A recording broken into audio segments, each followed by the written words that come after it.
Hello and good afternoon, everyone.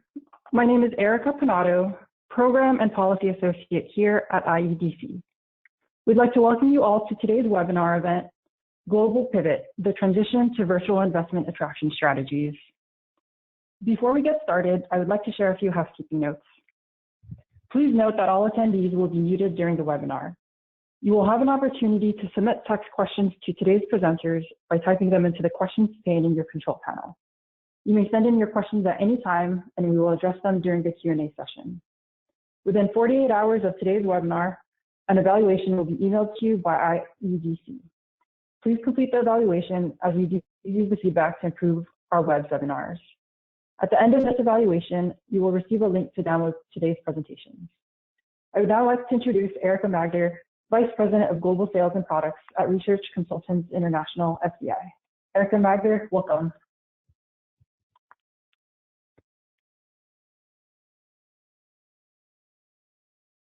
Thank you, Erica, and thank you to IEDC for helping us host this webinar today.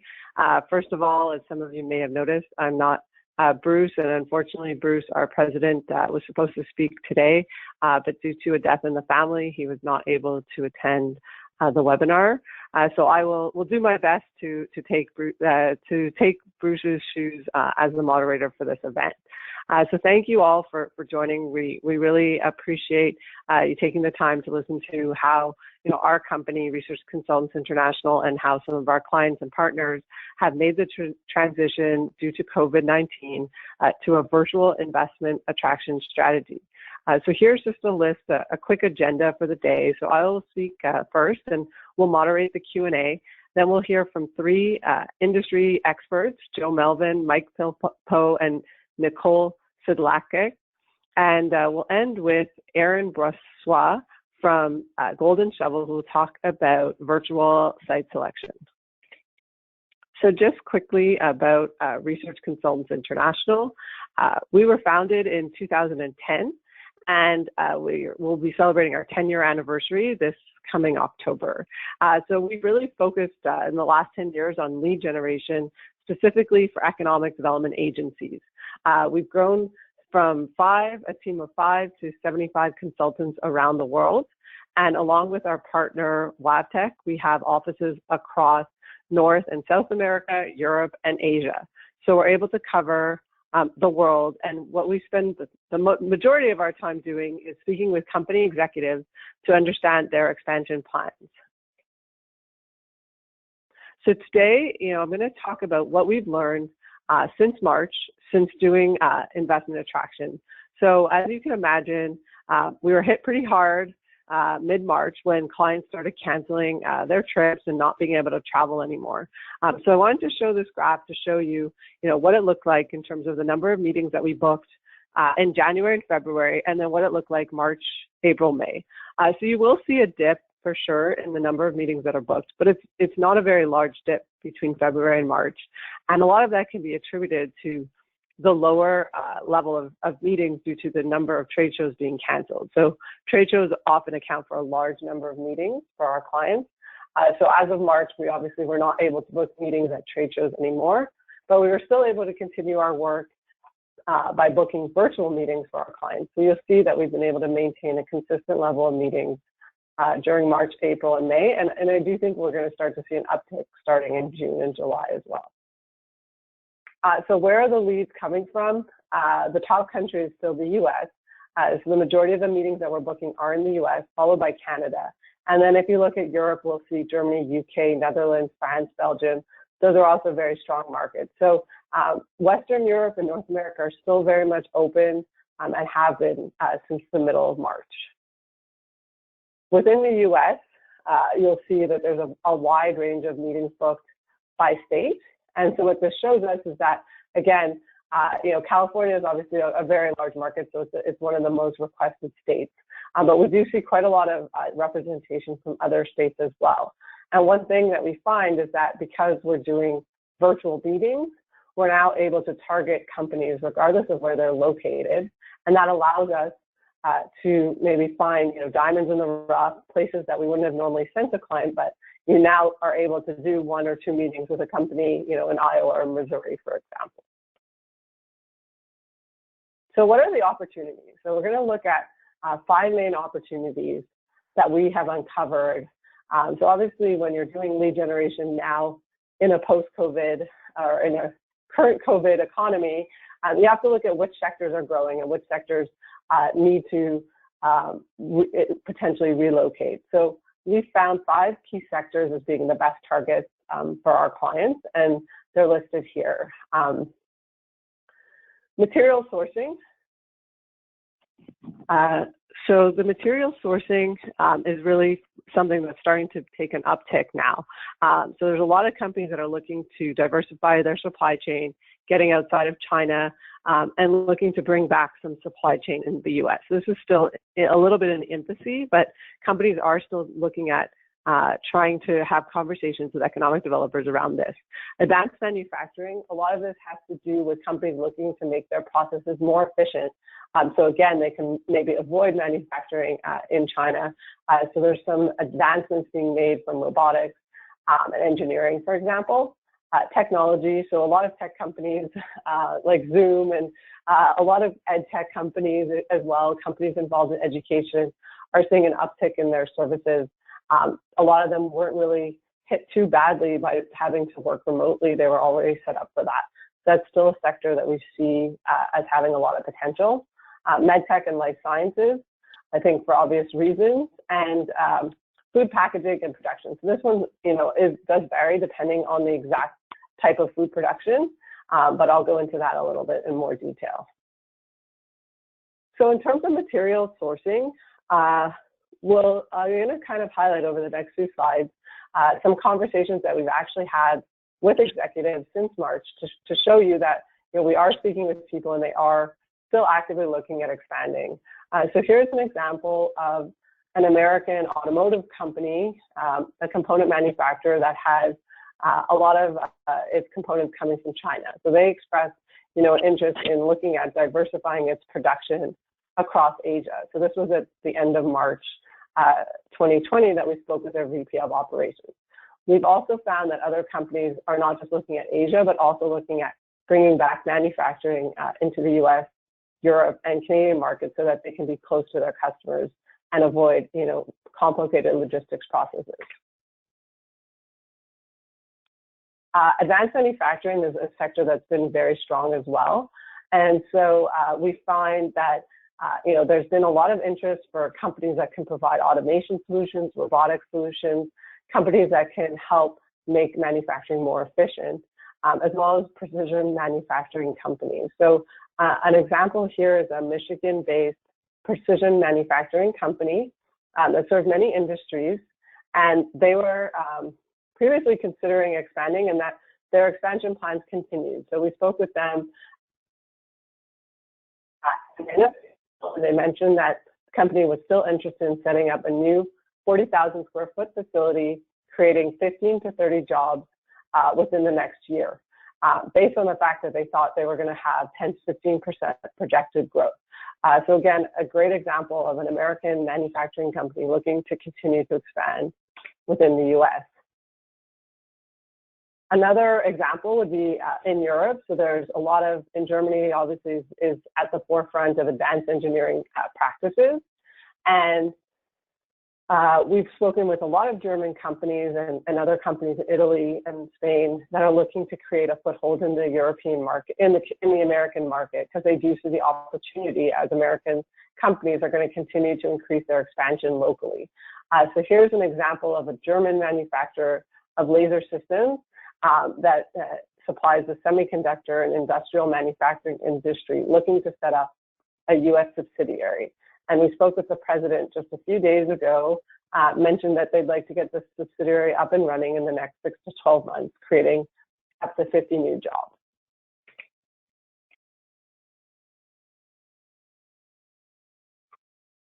Medical equipment. As I mentioned, medical equipment is an obvious one, and I know, a lot of regions are looking at how they can increase their foothold in this industry. One of the good things about medical equipment is that even if you're a region that maybe is not traditionally a life science region, or you do not have a lot of life science companies, medical equipment is not necessarily very high tech related. So you can transform existing manufacturing facilities to make PPE, personal protective equipment, gowns.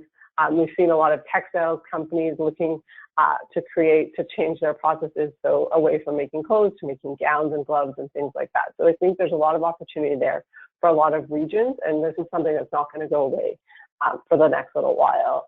An example here is a medical device company based in New York that provided PPE that was looking to relocate its facility outside of the Northeast. And they would be looking for a 45,000 square foot manufacturing facility. We spoke with their CFO in May 2020. Health and safety. So this picture might not come through that well, but if you look here, there's a little machine in the corner of this operating room, and it's a UV system for cleaning. So this is a sector that's blowing up right now. Industrial cleaning solutions, UV cleaning solutions.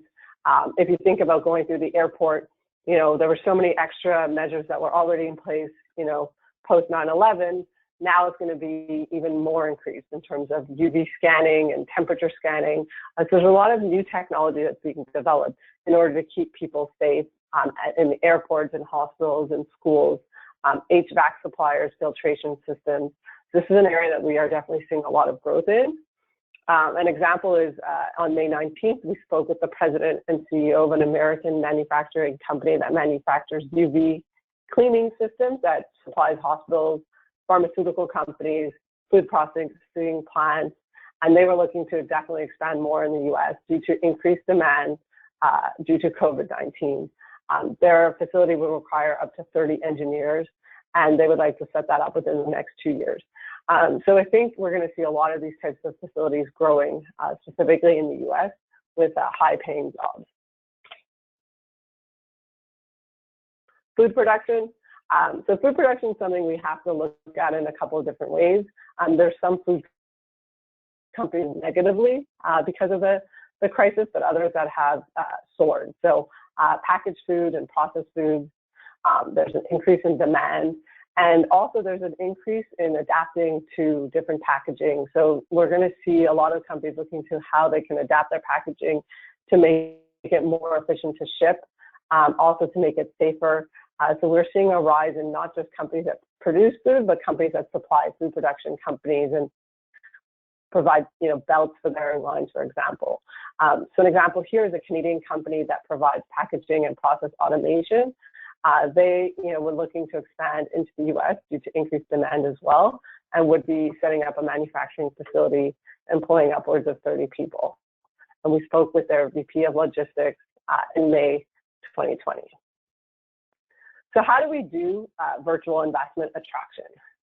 Pre-COVID, this is what investment attraction may have looked like. So you'd be at a big trade show, we'd set up meetings for you with 20 or 30 people, and you would try to connect with them during the show and present your region. Or you might go to an in-person at a company's headquarters and meet with the executives in person. Post-COVID, our meetings look a little bit more like this. Sorry, my slide is, there we go. So video meetings. So one of the advantages is that we can now actually set up virtual meetings with executives. Prior to COVID, it was very difficult to get an executive to agree to a phone meeting, whereas now people are very open to it, as well as the fact that many presidents and CFOs are home. They're able to have more time for these types of discussions. And it also gives an advantage to some areas that maybe have limited travel budgets. So regions that previously couldn't target European companies can now look at doing lead generation in Europe, for example. We also are starting to see the beginning of online apps for virtual conferences. Nicole is going to talk a little bit about that because I know she just participated in one, but we're going to start to see a lot more of these virtual conferences coming up. And so it'll be interesting to see how that sector comes up and ways that we could do lead generation through online conferences. Here's some examples of some online conferences. So Collision is a big one that's going to be coming up in a couple of weeks. So they announced right away in March that they were going to do an at-home conference. I believe they have around 30,000 people signed up to participate in the Collision Conference from home. That's a very large tech conference that's normally held in Toronto every year.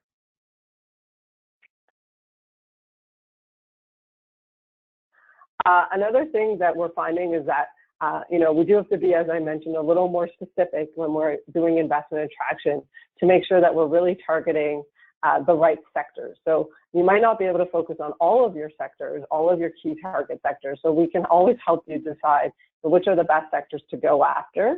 And as I've mentioned, one of the advantages is you can now target companies regardless of where they're located.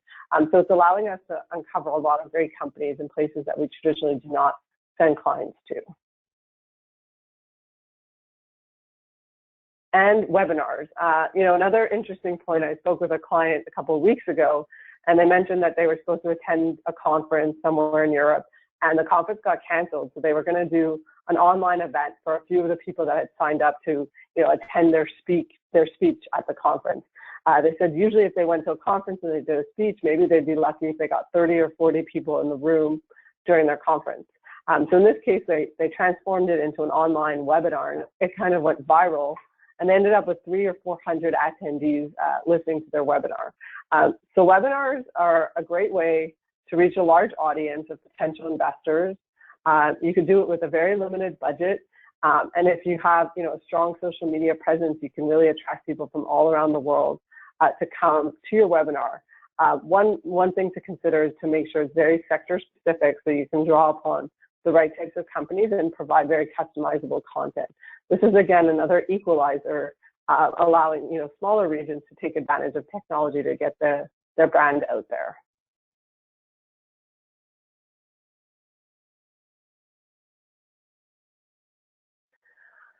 BR&E, so this is something, especially in March and April, we heard a lot of you were, focusing on BR&E, which is very important, obviously, to make sure that companies in your territory are getting the help that they need.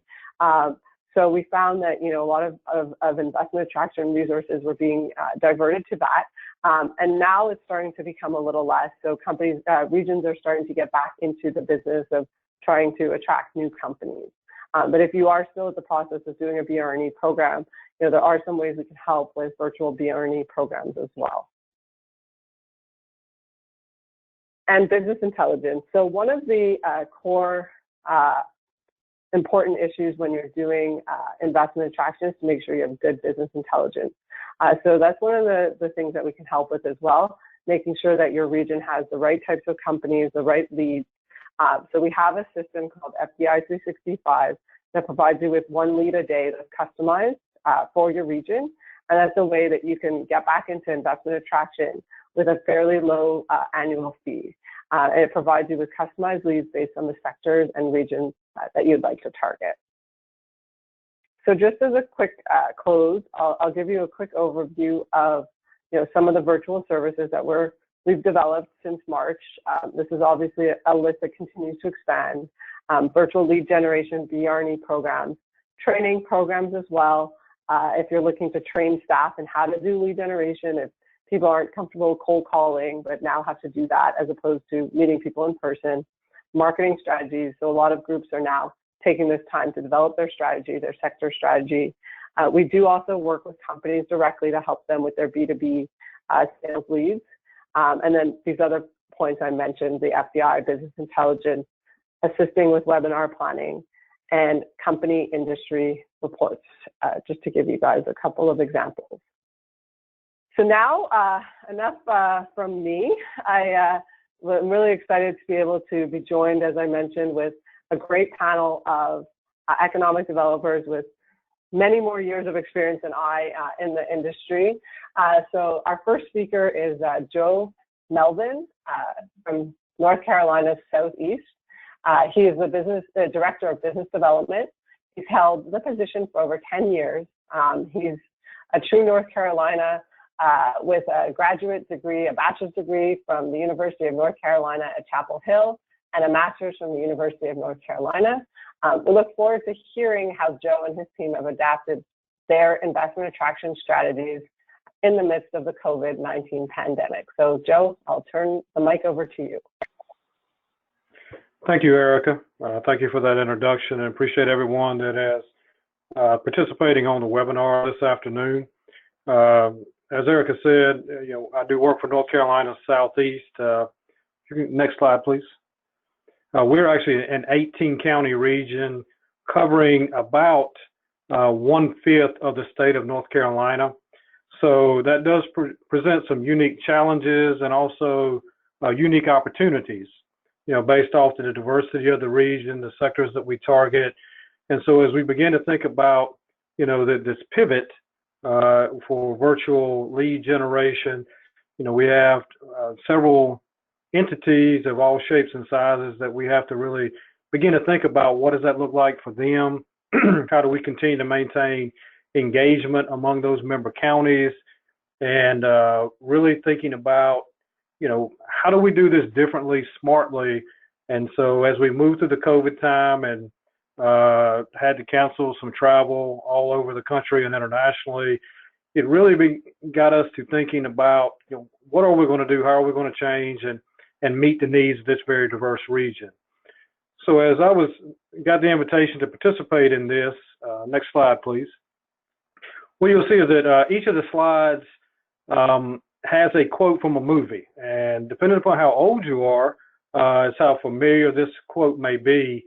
But I think they all tie to us as professional economic developers and how we cope with sort of this new normal. And so the first quote actually comes from a movie called Heartbreak Ridge, Clint Eastwood, where he tells folks, you got to improvise, you got to adapt, and you got to overcome. And so I think as we sat back and thought about COVID and how we would continue to do business effectively and efficiently, that was a guiding principle for our organization. And so I thought about what you see on the right-hand side of the screen there. How do we innovate? I mean, creativity is the hallmark of economic developers, what we do, how we go out and do recruitment, and how we promote our regions and our opportunities. So it gave us a chance to get off the road, stop, think, what are the resources that we have, and how might we can potentially do things differently, and then how are we going to integrate that? So we know that we have these outbound strategies, but if we have GIS capabilities, how do we implement this within our building and sites databases? How do we use Esri data, and how do we tie all this in together to think about how, for resources that we're already allocating, there's got to be a point of confluence for all of that. And lastly, initiate. Go ahead and start. I know a lot of places are shut down. Some are beginning to reopen. We wonder, what level of sensitivity can we engage companies? What will that look like? And so we decided to go ahead and move forward with a contract to move toward this virtual engagement investment strategy. And we will actually have our first virtual meeting via RCI beginning next Thursday. So we believe the time is now, and we've got to get rolling due to the time that it takes to grow and nurture these relationships. Next slide, please.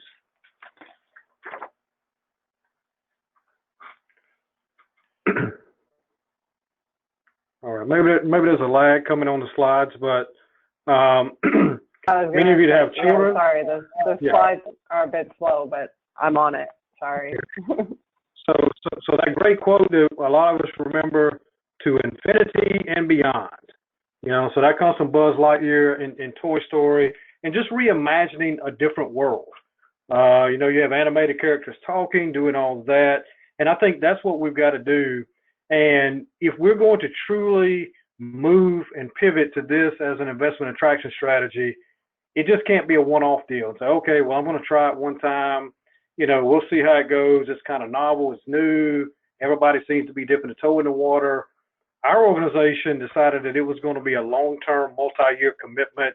If we think that's where the world is going, we need to be thinking about not just how to finish out FY 1920, what does it mean for the next 2 to 3 years, and how does that integrate into our strategic plan? And lastly, not quality versus quantity, but quality and quantity. And so it's part of the negotiations with the vendors, with whomever you're contracting. What are your goals? How do I want to use this as a vetting tool to what we're going to do? But also there'll be accountability with the vendors to say, it's great to do this, but we need quality return on investment when we get that done, particularly in light of this multi-year commitment. Next slide, please. So the next one is, you guys probably remember Star Trek, to boldly go where no one has gone before. And so as we all across the country and the world decide to make this change, for some of it, it is a bold move. There are people who have already been engaged in this and done it extremely successfully for many years. But for many of us who are used to sitting across a desk, walking in a manufacturing floor, understanding what this company is all about, shaking hands, it is a bold new move as we do that. But we've decided, that normal is ahead. It's not behind us.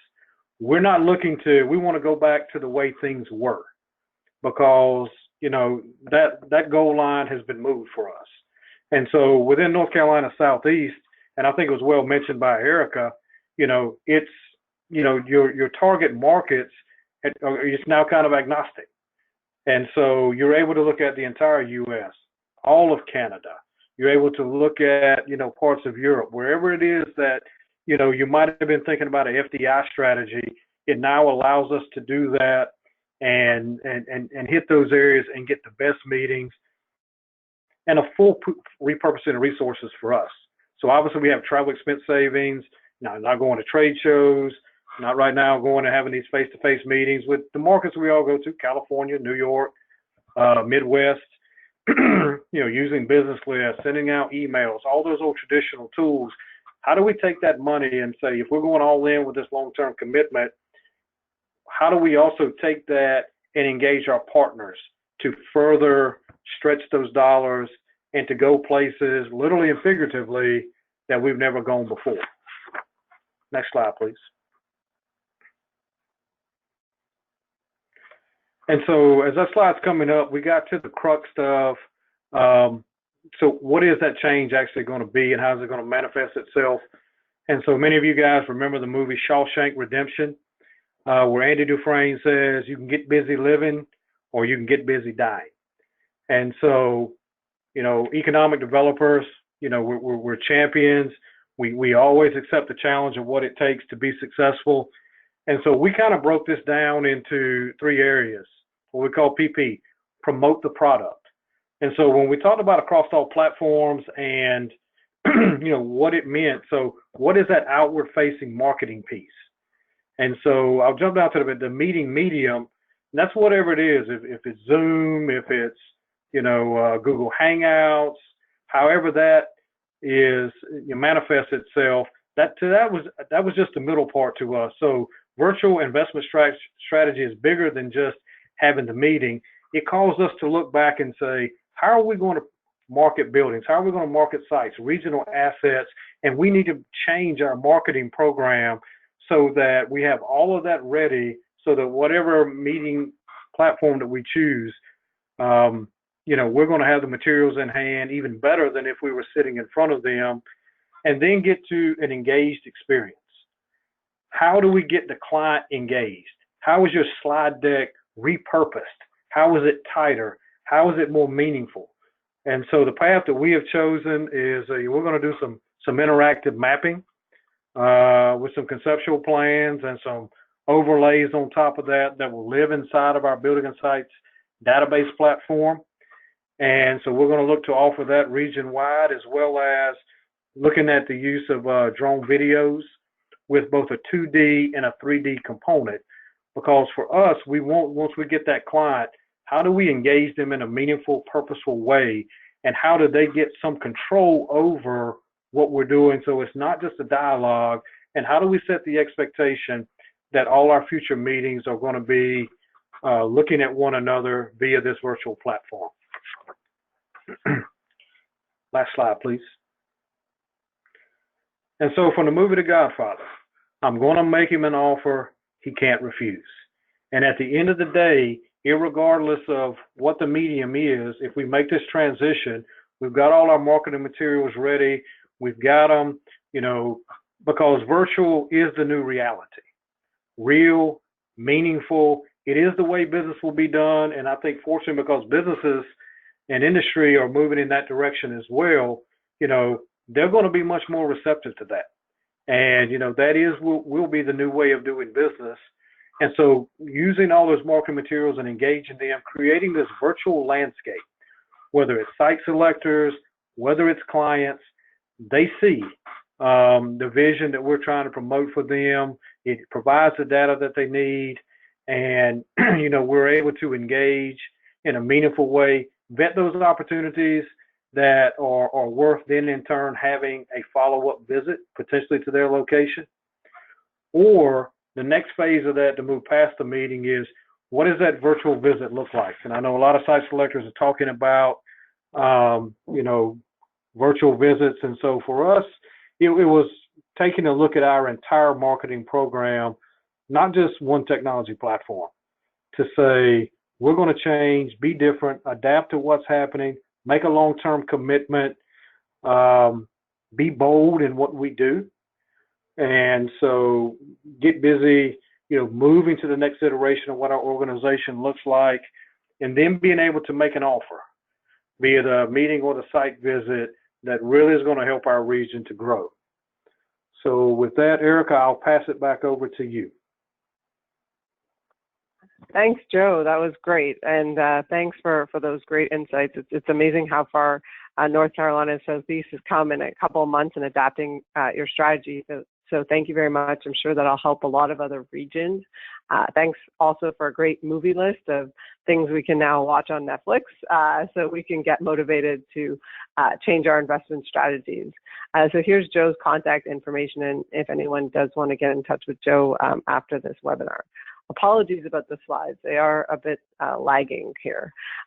So our next speaker is Mike Philpoe. Sorry about that, Mike.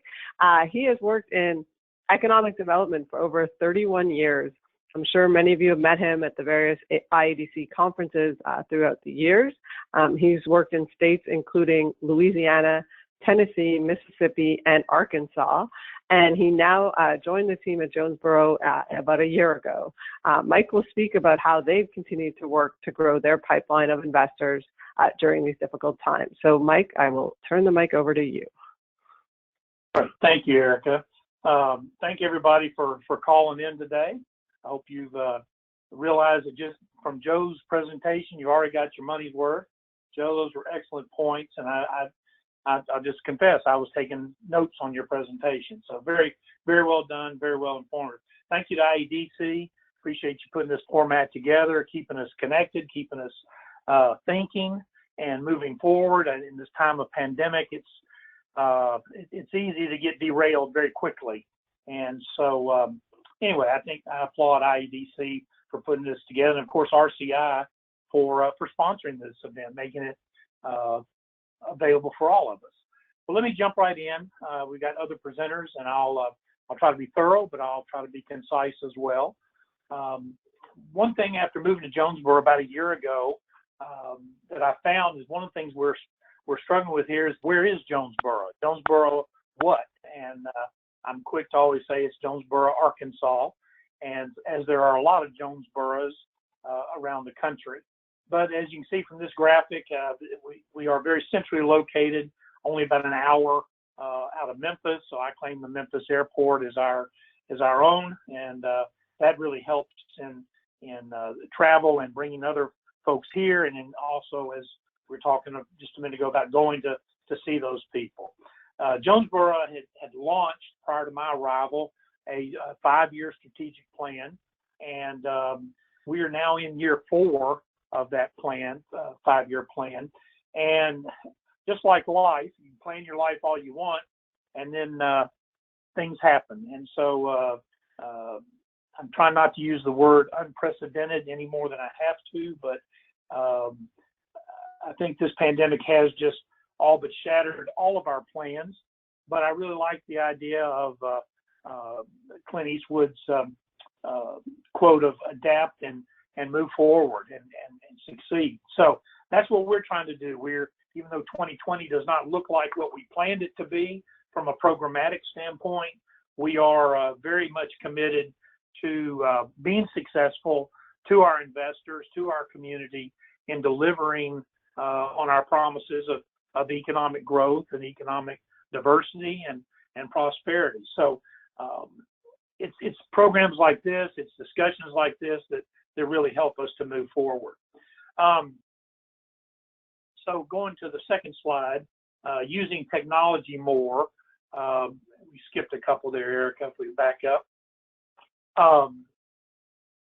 We, just like you, we've had to transition to a virtual office. I'm working from home yet again today. Limited access back to the office by design, and so that's the new norm, and we're making it work. We speak daily, either by calls, Zoom, go-to meetings with staff. I miss those folks. We've got a great staff of 5 people, very passionate about the work that they're doing. And frankly, in the first few weeks, our focus was very much on our existing business, as it should take a priority. This pandemic hit, and then just to spice things up for us, we had a tornado hit in our central business district, and no loss of life, thank God. Probably 300 homes impacted, many destroyed, business interrupted, both retail and some industry.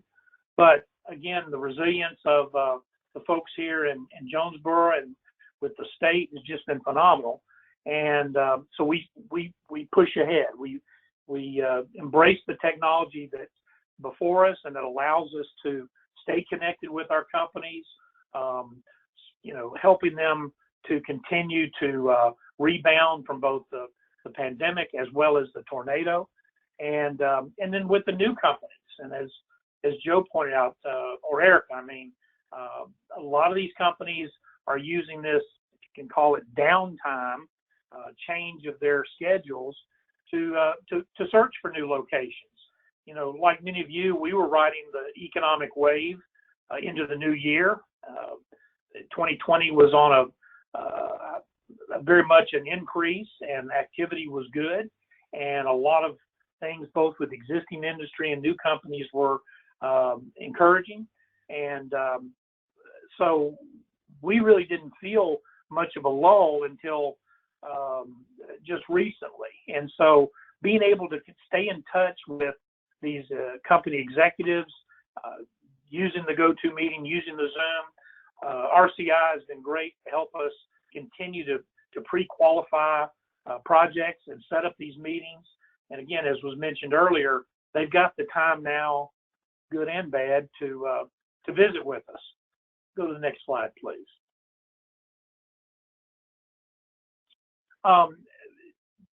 This slide is just showing some of the feedback that we've gotten, and following on the train of thought that I was just giving you, is that about 4, please go back. There's, basically the 4 themes of our connections with people since the pandemic started. The companies that we're dealing with are speaking very comfortably now, using the video calls and conference calls, go-to meetings, and online presentations. And I think what's helped is this hasn't been a regional occurrence. It's not a national occurrence. It's obviously worldwide. So it's not like we're having to make do by something that we're deficient in here or didn't have the ability to do in the first place. So embracing the technology and using resources like RCI to continue those relationships and trying to get in front of and stay in front of these executives as they're continue to do their analysis and processing. And fortunately, a lot of them have the time now to be more fully engaged. Same thing with site consultants. I've never seen them more engaging. They have more time to speak, and some of the things they're implementing with the virtual site visits and some of the connections that they're extending, and their willingness to take the time for whether it's casual calls, check-in calls, and even formal presentations. They're anxious to get back to full steam.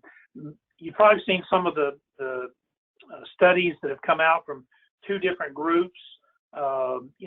I've heard numbers of 50%, over 70% projects have postponed or paused, if you will. But most of those consultants, site search consultants that were surveyed, are saying that well over 65, 70% of those projects do plan to continue once this crisis has moved on, or we are able to deal with it more effectively. So I remain cautiously optimistic and hope those percentages are as high as the site consultants are predicting. So as I mentioned just a minute ago, our site searches and inquiries were very strong up to March, and we thought we were really doing well. Well, things got very serious in late March and April, and by the end of April, we actually had more inquiries, requests for information, project inquiries in the month of April than we had in the past 12 months. So again, I credit that to our team, to reaching out, to trying to be relevant, trying to stay in contact with both our state folks and local companies, existing companies. They played an incredible role in that. And so anyway, April ended up being a very strong month for us, and I'm anxious to see how things will go over the next 30 and 60, 90 days. Of course, things with the supply chain and those concerns is what's driving so much of the FDI. So we know those changes are coming. I was already having visits with companies as I was making these company calls as early as December and January, saying that they needed to make some changes. They needed to adapt. This was all before the pandemic really hit full scale, but they were just looking at the horizon, saying if we're going to serve the U.S. market, then we've really got to tighten up our efforts and be wholly invested in that. So we've seen a continued increase in requests. That's flattened out, I'll be honest with you, in the last 3 weeks. But things are working, and visits are being planned, and conversations are continuing. Domestic projects have probably slowed more than the international. Our international requests are definitely up. So we take heart in that. Next slide, please. So Erica's asking us how we're looking at tackling this second half of 2020, and I think part of it, we sure don't want to take anything for granted. It's like the old adage, just when I had all the answers, they changed the questions. And that's what I think we've really experienced here in the last 120 days. But we're going to proceed, as Joe was mentioning, to be focused on the task at hand, realizing that this isn't just us. It isn't oh, poor, pitiful us. This is a world event. And so I think a lot of grace is going to be extended and expected by these companies and the site search folks. And so we're going to continue to focus on our social media presence. You know, it's really made us look at what we had on there, what enhancements need to be made. Some of them we knew, but we weren't taking the time to do that. Well, this readjustment, this realignment has caused us to take an even stronger look at that. We're fortunate to have somebody on staff that has a strong media background, and both in writing and computers. He's also a drone pilot. So Joe, like you, we're trying to get everything, all of our product photographed and documented and integrated more and more into our presentations, and then asking how do we make that even easier for folks from a distance standpoint, a remote standpoint, to access that and understand it. So enhancing our website, our graphics, our video is something that we're going to stay focused on. We're going to continue to focus on the calls that RCI and our state, our prospects of our state and RCI are generating for us, the things that we get from the local folks. And, you know, we're going to continue to press on. And that's all we can do. The alternative is no good. Just sit and hope something changes for the better isn't going to get you anywhere. So we're going to continue to work with our partners, our allies, our companies, and God willing, we'll come out of this thing smarter, stronger, and adjusting to some great new opportunities. And my closing thoughts would be, there has been a lot of terrible things that have happened, but there's a lot of positive stuff. The positive, if you will, impact on our budget. We're not traveling as much, so frankly, that's a big change. It's allowed us to be more efficient in qualifying our prospects.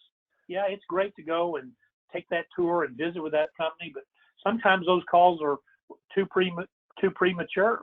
So to have the opportunity to get face to face or eyeball to eyeball digitally and ferret out how urgent the project is, how imminent it is saving a lot of time for both the company and for us. And so we'll continue to embrace that. So remote working, I think, is going to continue to grow, and it's obviously going to be much more accepted. And we're just going to try to be a part of that and sharpen our axe, sharpen our tools as best we can to continue to compete. Because I guarantee Jonesboro, even though not everybody knows where we are yet, we can compete. So with that, Erica, I'm probably over a few minutes, but anyway, I'll yield my time on the call. Thanks, Mike. Thank you so much. That was great. Really interesting stuff. I love to see, how a small team, 5 people, has been able to really embrace some of the social media and video opportunities out there. So I think that's great. I know Aaron will be happy to kind of talk about that too coming up. Also, really the point about site selectors, that's a great point, and something, we definitely want our clients to be thinking about is now's a great time to be connecting with site selectors, and they're open to hearing your speech. So I really took that away as a great point moving forward.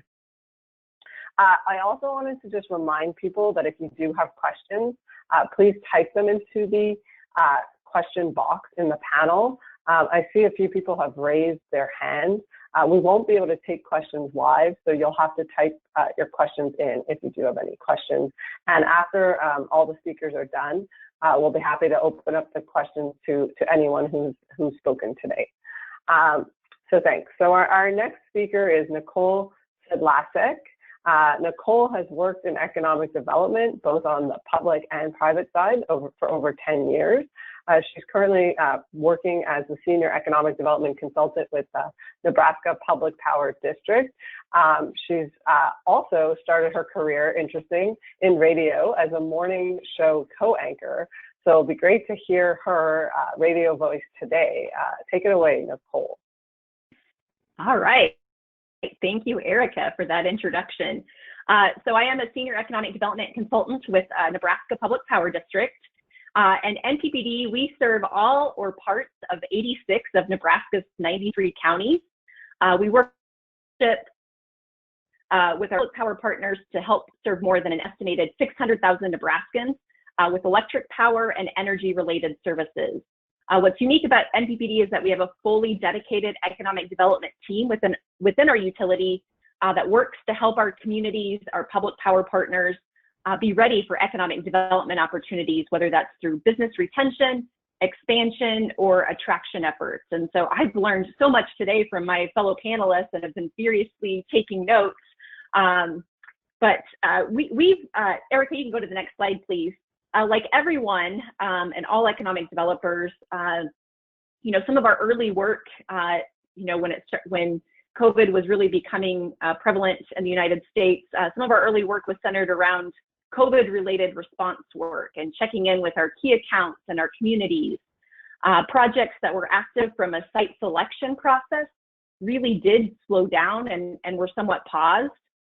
The fortunate thing is that we're seeing them come back, and it's encouraging from an economic development perspective to move really from that responsive phase to a recovery phase and really seeing glimmers of hope for our state and national economies. From our perspective, we've had all of our traveling recruitment activity canceled. and specifically a targeted roadshow that we had planned specifically for this month, June. That was canceled due to COVID. But with the outstanding help of RCI, we were able to really totally shift gears and change our focus from a roadshow type trip to a targeted approach over the phone and with conference calls. I was probably a bit hesitant and cautious with conference calls, thinking, well, how do we really build that relationship over a phone or even virtually? But having RCI really help us with the groundwork of helping to pre-qualify potential targets that would make sense in our service territory really made that difference. With the help of RCI and the targeted pre-qualified companies, we've been able to have some really great calls with companies that have expansion plans and are really looking at possible locations. Our service territory could be considered really primarily rural.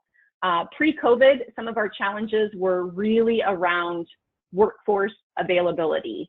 Nebraska has a small population, but now with COVID, there's some really opportunities galore, in my opinion, and rural communities, I really feel like this is really our time to shine.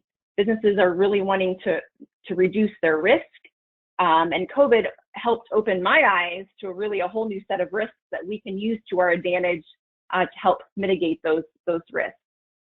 So even though I was maybe a bit hesitant to introductory conference calls for some of our lead generation efforts, you know, I've always been a firm believer that you can build in those relationships and build trust over a phone a lot easier than over an email.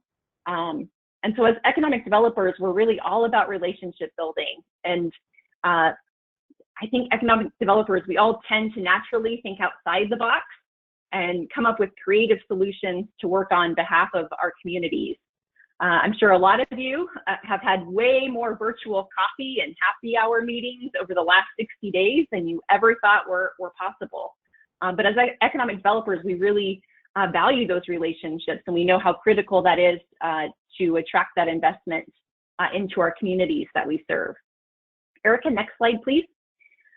So from an organizational perspective, you know, business retention and expansion is critical to all economic development, and really with COVID, a lot of us were working in kind of that response mode at first. And so we did a couple of different things from what you could consider from a BR&E perspective with our company.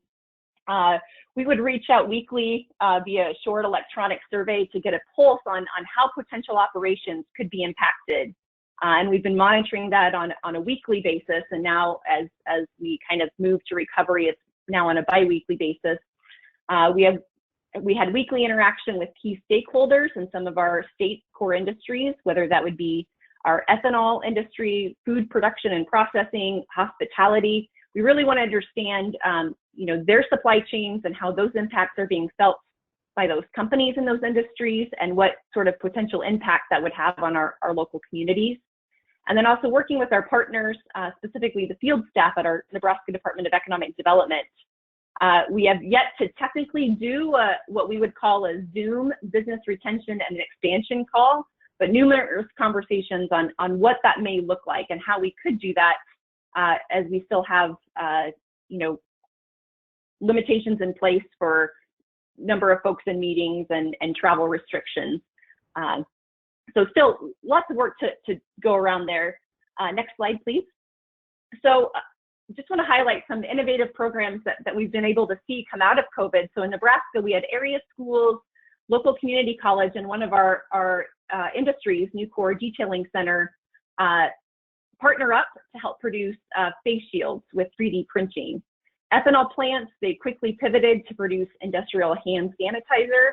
And our partners at the state Nebraska Manufacturing Extension Partnership wanted to help connect some of our smaller scale suppliers to meet the needs of local hospitals and medical providers for some of those PPE needs. All of these opportunities really help highlight public-private partnerships, and those are the stories that, when applicable, to help economic developers really craft a strong message to those companies that are considering investment into your community and region. And so how can we tell those stories when it's appropriate? Next slide, please. So as far as what does tackling the second half of the year look like for us? Well, like everyone who's on this webinar, our year definitely looks a lot different than what we had planned. But optimistic there will be an uptick in project activities when we come out on the other side of this. It clearly evident by what we heard and saw with Erica's slides. When that is officially, I don't think any of us know. So we're still doing a lot of work nurturing what's in our pipeline, but we're also really doubling down and spending a significant amount of time and resources to make sure that we have quality sites and buildings to market. I know that to some that might sound very basic and economic development 101, but so critical to what we're doing right now. We have the time.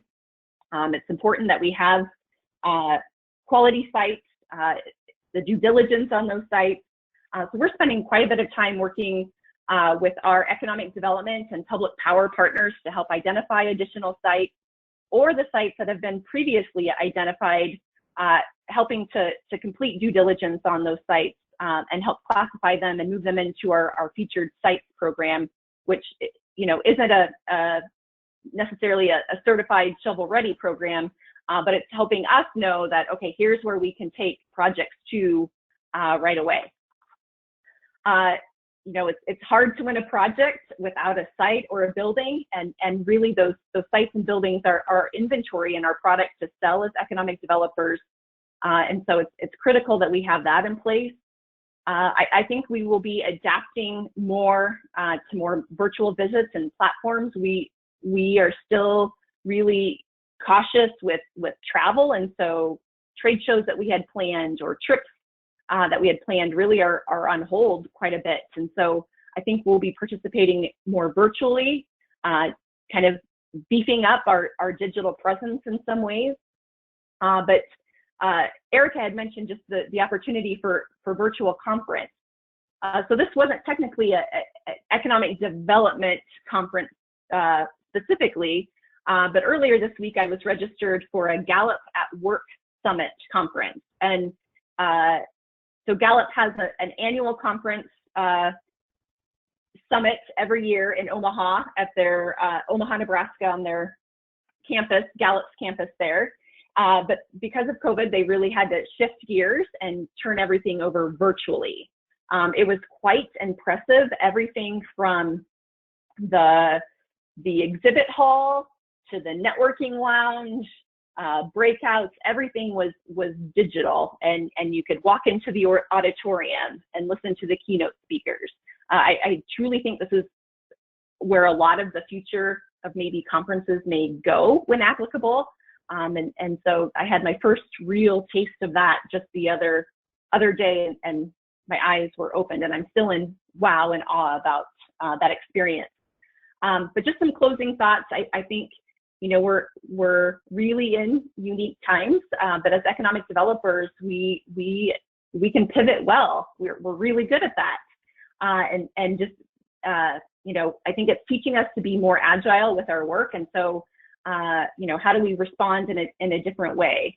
And like I said at the beginning, lots of opportunities for rural areas, I believe, is again, I think it's really rural communities' time to shine through this and work to attract investment into their communities. So with that, I'm going to turn it back to you, Erica. Thanks, Nicole, and thanks for that great presentation and some great things happening in Nebraska. It's amazing. Every speaker really came up with some different great points. The fact of concentrating on your sites, it's a great time now to definitely make sure that your sites are all ready to be marketed. So definitely I took that point away as something, to recommend to clients if you're looking for things to work on in the next couple of months. So I saw we had a couple of questions actually related to virtual site visits for some of our presenters, but we're now going to actually turn it over to Aaron Broissoit Broissoit, CEO of Golden Shovel. So him and his team are at the forefront of virtual reality as it relates to virtual site visits. So, you know, I think that'll be a great way to end this webinar. Sorry, my slides are not switching over to Aaron's picture, but I will give Aaron control of the screen so he can share with you how his company is helping economic developers with site visits.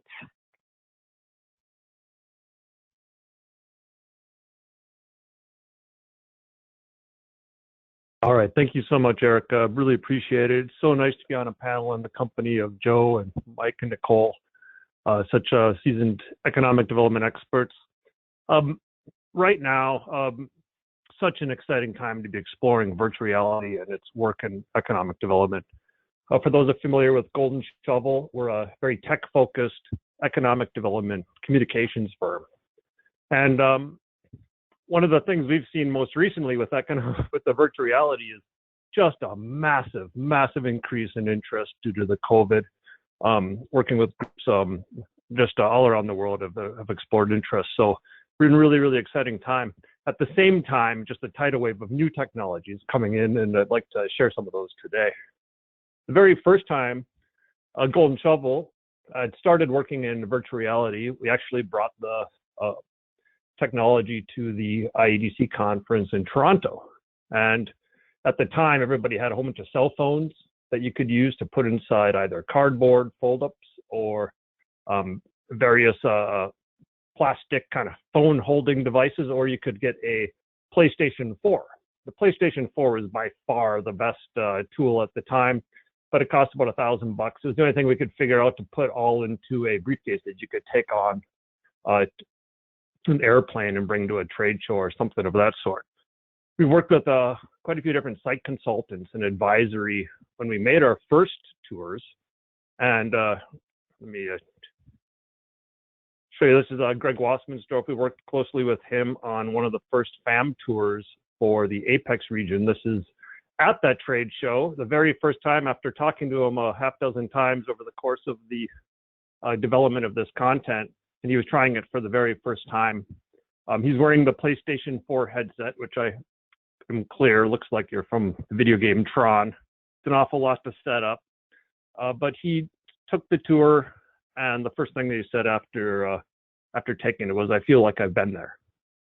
And that's when we realized we had something really special for the economic development industry.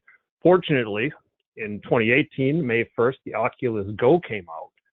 This headset right now prices between $150 to $200 versus $1,000. It's also all inclusive. So suddenly, for economic developers, where our products are sites and communities, we have a way to take those sites and communities with us. And since this is a standalone device, you can literally drop it into your backpack or carry on and bring it with you to be able to show people what it's like to be in your community. In no way do I think that virtual reality replaces in-person visits. I don't believe anybody's going to move their business or their family unless they visited a place. But if you can't have a person visiting for whatever reason, for example, COVID lockdown, this is the second best thing that exists for a handful of different reasons. I'm going to talk about some different types of content that we've been exploring in virtual reality, and you'll see some stuff that's coming up. The first one I want to talk about is spherical video, though. And spherical video is like standing in the middle of a sphere where there's video all around you, kind of like an IMAX theater that surrounds you, but it's your own personal space. What happens when you're inside a spherical video is it tricks your brain into feeling like you're visiting someplace. So like when you're traveling somewhere new, and you have that experience of, I haven't been here before, I wonder how you get around, I don't necessarily know the language, what are the threats, what are the weaknesses? Your brain literally opens up receptors that take in more information than other times. And that's the magic of spherical video and virtual reality. And that was the place where we started by being able to make tours. Now here we use specialized equipment for shooting these videos, spherical cameras that can shoot in 360. Over on the left is our executive producer. That's Greg. And over on the right is an example of one of the cameras that we used to tie it onto a boat, in this case, up in the Apex region. On the left, Greg standing on top of a water tower in York County, Nebraska. And the types of content we've been making and focusing on are the classic familiarization tours, going to all of the places where, like, the types of businesses that are a good fit for a region. What are the what's the healthcare like? What are the universities like? What are the training programs like? What are the neighborhoods like? So you can get a sense of what it's like to live there. And what about inside the, or what about downtown or at some of the events and stuff of that sort? The FAM tours are like your classic in-person ones, only one nice thing in virtual reality, it's always sunny. The site tours has also been a massive focus, because that's really being able to show what it's like to be on that location, and using some augmented reality and being able to pull in 3D engineering models, where we can actually show what a site might look like before actually ever building anything. And I'll give you some examples of that. Lastly, workforce attraction has been a huge focus. A little less focus right this moment, but I believe that's going to just pick up more and more. And tourism is certainly a natural fit. And the way we've been using the videos to date, before, kind of pre-COVID, it was an awful lot of having them just as part of your economic development toolkit. You'd have this headset, you'd have your sites, you have your FAM tour. You could bring them with you into meetings, certainly at the trade shows. Over on the right is an example of York County with one of their branded headsets, and showing it to a site consultant at a food show. And she's exploring what it's like to be in York right now. Other ways, the technology can run off websites. You can put it runs off iPads and iPhones, that type of thing.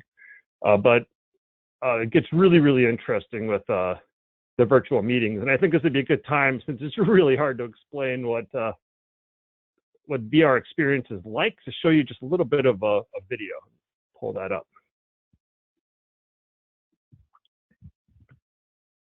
So first of all, if you have your headset on, you'll see, like in this example, you can look up, down, left, and right. One nice thing is you can bring people into places where it's not always safe to necessarily visit, but it might be something you want to show. We've been doing various research on using drones with our VR equipment, but most excitingly is this, being able to take a brownfield or greenfield site and put an actual facility right on it and make it appear. It's a really trippy feeling to be looking at a greenfield site and then suddenly a pavement show up underneath your feet. In some communities, the different seasons play a huge role in the economic development, and capture some of those, and just showing the beauty of an area. So sometimes we'll end up we'll make a FAM tour, but then every 6 months, go back, try to catch a major event or try to catch a different season, take renewed footage, and then update our script and videos so that the FAM tours always stays current. So they tend to always be a work in progress. So that's one type of content for virtual reality, something we've, like, once again, was able, is a quick start to it, because this type of content has a couple things. One, it works, it's available, and it's usable right now. Second, that even though the hardware is accelerating quickly and we're seeing new headsets, new technologies come out, these spherical videos have some shelf life. So if you can make a FAM tour or a site tour now, these will last through the many next generations of headsets. Even, for example, YouTube itself has over 1 million spherical videos on it. And so don't be intimidated by the fact that the technology is changing so quickly.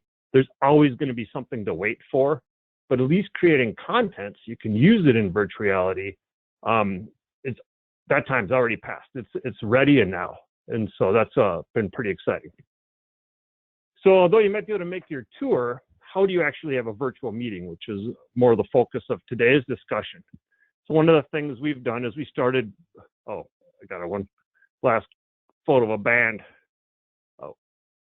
rocking it out at an event. So we started building an app, and the app was called Place VR Meetings. And the idea is that we can meet with consultants and show off our properties from afar. So Let me pause this for a second. You see there's a conference table right there. This happens to be downtown Northeast Kentucky. The conference table is completely virtual. There are 2 avatars of economic development professionals, and they're going to be showing an example of a site by playing their FAM tour and their site tour. So what's really neat is we built this virtual table that can sit inside any environment that you would like inside your community to start your conversation, at which point you're able to show some slides. You can get your meeting started. It feels really present, like you're there with them. And that effect is created by 3D sound and the ability to get the sense that somebody is there. You can see if they're looking at you, if they're paying attention. You can see if they, you can hear them as if they were sitting just next to you. And when you go into the video, the table actually will just disappear, and up to 4 people can travel into the videos together. And the video that I'm going to show right here is coming up is actually in York County, Nebraska. It's a 34-acre industrial site. I'm just going inside of it. So they're selling this unit, and what we can do is take an engineering firm. This one came straight from Olson, and we were able to put the model using augmented reality right into the spherical video. And if you combine the power of the augmented reality with the feeling of visiting there, it's really, really powerful.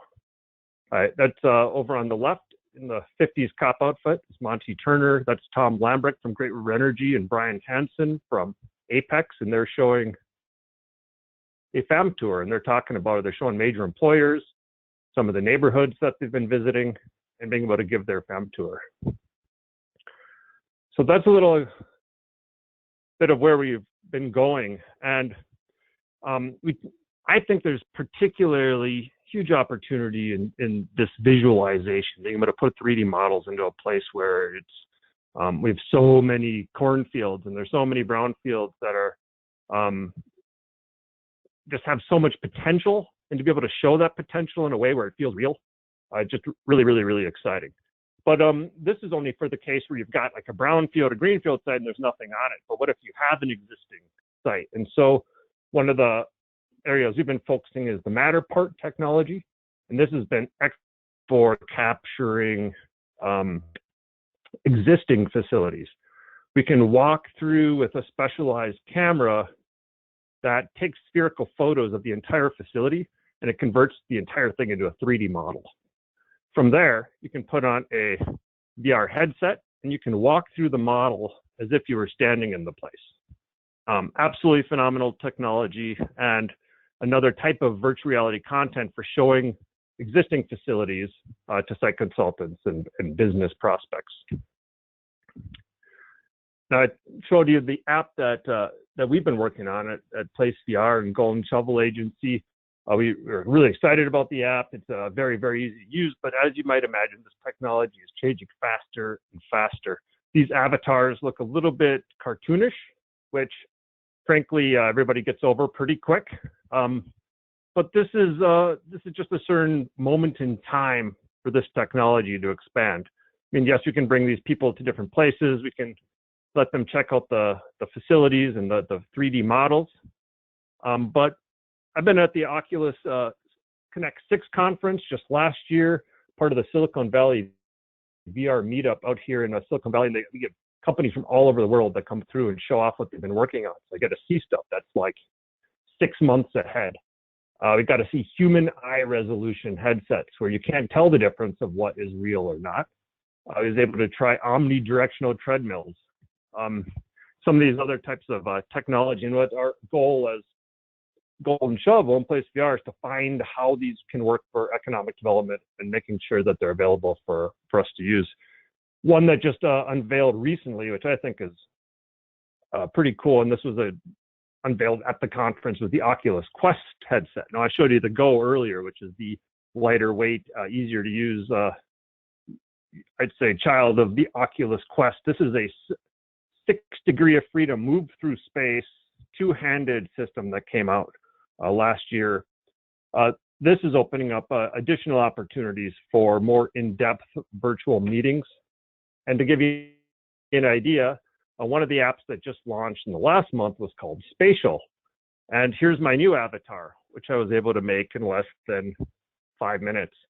I went in there, uploaded a photo of my face, it processed a little bit, and there's Aaron, male, using the Oculus Quest, and it's absolutely phenomenal. It just looks almost real. And they said it doesn't need to be perfect, but it needs to be uniquely me.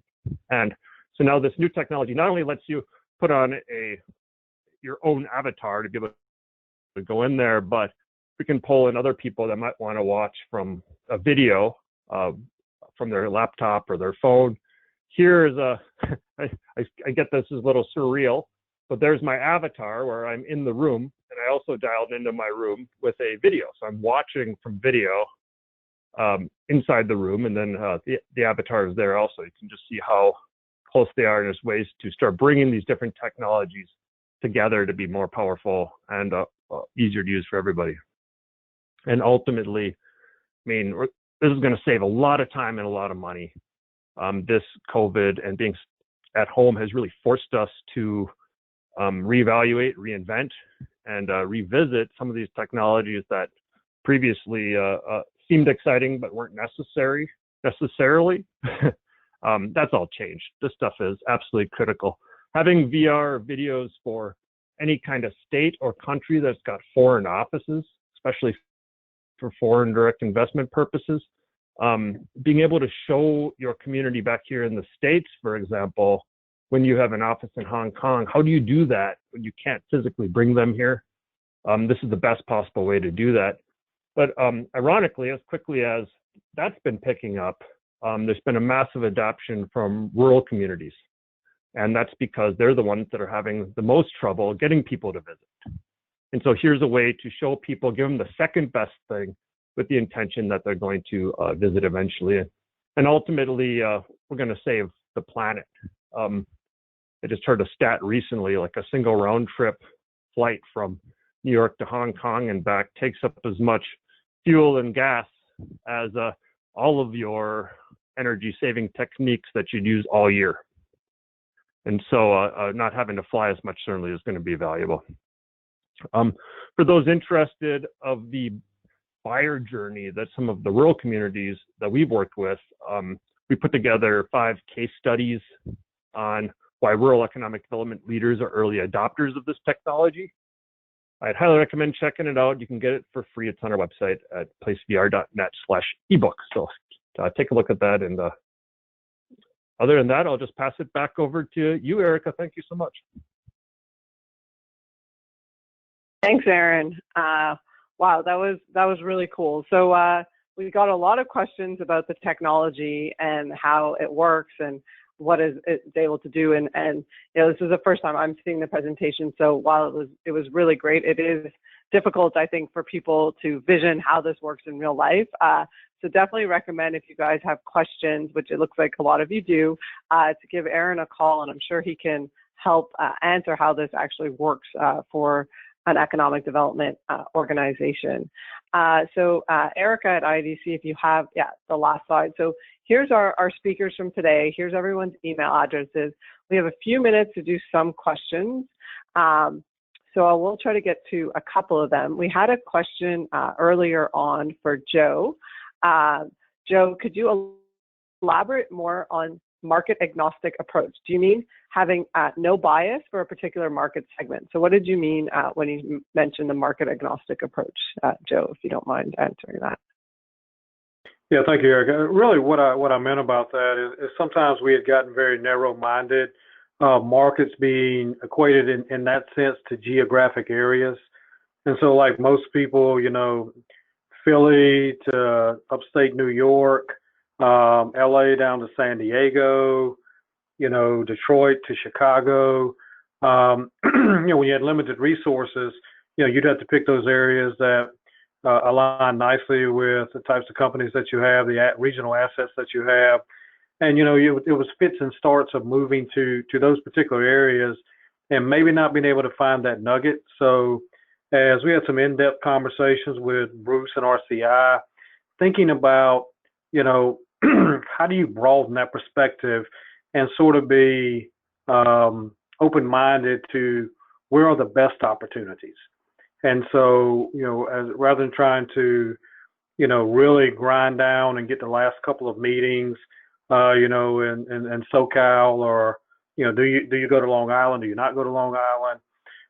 It's really allowed us particularly to now look at an FDI perspective and think about Western Europe, getting back into Canada, maybe bigger than just Ontario, move to Montreal for some opportunities. So, really just thinking more broadly, more globally about where your target markets may be.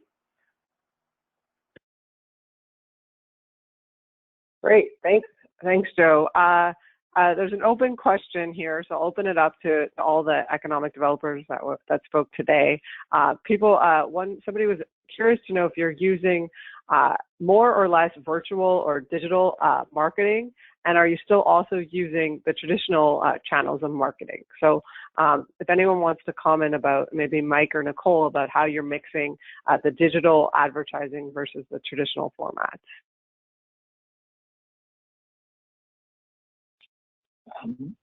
This is Mike. I would say we're doing much more of the digital, electronic, social media type than we are the other. Okay, and Nicole, did you want to comment about that as well? Yeah, so when we kind of planned out our advertising marketing dollars for the year, it was pre-COVID, obviously, but we had chosen to kind of increase our digital presence. So fortunately, we were on that track to increasing our digital presence with digital marketing that way. But I do see us probably, because of the analytics that are involved with that, with going digital, probably seeing more transition that way, that we're able to really track and really monitor that and the impact of digital virtual marketing efforts. Yeah, okay, great. Thanks, Nicole. It's a great point. So Aaron, the next question's up for you. There's some questions about the virtual headsets and how do they get to people like site consultants and people in other countries? How do you get them technology in their hands, and how do you make sure it's sanitary as well? That's a couple of questions that I've combined in there for you. Yeah, those are excellent questions. There's a couple of things. First of all, the technology is moving quickly. Right now, if the actual VR headsets and hardware have been sold out for almost half a year, especially from the Oculus Quests and the Oculus Go's. They're just starting to come back on. Some of that was slowed down from COVID, but it really has been the case since Christmas because of the popularity of how quickly they're being adopted. That technology is not going to be something where people don't have it in a couple of years. Everyone will have it, but that's a couple of years, and there's a lot of work to be done between then and now. The way we solved that with the Place VR was we bought a whole fleet of headsets that we had all set up and make sure they were current. We recognize that the economic developers are excited to have the meetings, but not excited to provide tech support. Fortunately, the tools are all easy to use. However, the technology always comes with a little bit of equipment anxiety and intimidation just because it's new. And so recognizing that, for our clients, they all have their own headsets. You saw a photo of the one that York had with wraps on them that represent their communities. But for when they want to have meetings, if they don't have headsets to send to the site consultants, we just send those headsets from our fleet, get them all ready, make sure they're current, send them to the consultant, get the meeting teed up, and then they have their FAM tour or they do their site tour, have their meeting, and then we just send a email back, a mailing label, and send it back. So that's how we've gotten around that. And what was the other part of the question? Right. Just missed it. Well, just about sanitary. How do you make sure they're sanitized, I guess, in between each use? Yeah, well, that's actually something new that we've had to tackle a couple different ways. We've got both paper, there's paper masks that you can put on that go underneath the headsets. So you don't actually touch the headset, but what we've had to do is sanitize them manually. So we just spray them, wipe them down, and then before we send them, and then when they come back, we do the same thing. So just a few extra steps Certainly, we don't have to worry that much about the 6-foot social distancing. Yeah, and I guess if it's traveling across the world, it has some time for the virus to shed, I guess, in that time, as we all are starting to. The virus can live on different types of surfaces, right? We're more concerned about computer viruses. Gotcha. Okay, well, we're running into the end of the session. As I said, we do have a couple more questions about the virtual reality, so about the costs and things like that. So I'll ask everyone to reach out, and I'll forward the questions to Aaron, after this webinar, so he can reach out to you directly. I did want to thank everyone for their time and attention today. We know there's a lot of webinars out there, and we really appreciate you taking the time to listen to ours today, and really want to thank our great line of speakers, Joe, Mike, Nicole, and Aaron, who did a great job sharing some of their techniques. So I think after this, everyone on the webinar should feel confident about their ability to move forward with some new plans. And if you have questions, or you could use some help with investment attraction strategies and how you can, pivot in the post-COVID world, please feel free to reach out to us. Here's our main contact info, or you can reach out to me directly as well. I'll try to connect with as many people as I can on LinkedIn. And again, thank you all for your time. We really appreciate it. And thanks to IEDC for helping us organize this webinar. Have a great day. Thank you. Thanks so much. Thank you.